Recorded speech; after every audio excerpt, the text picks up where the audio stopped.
નમસ્કાર, સંદેશ ન્યૂઝના ડિજિટલ પ્લેટફોર્મમાં આપનું સ્વાગત છે અને હું છું આપની સાથે માલવી.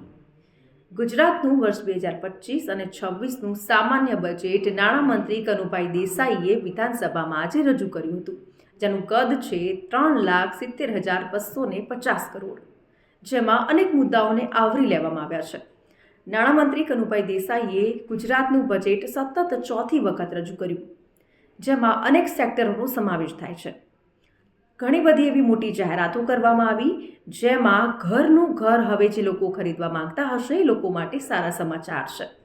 કારણ કે ઘરનું ઘર ખરીદવાનું જે સપનું છે લોકોનું હવે પૂરું થશે, કારણ કે સબસિડીમાં ₹50,000નો વધારો કરવામાં આવ્યો છે.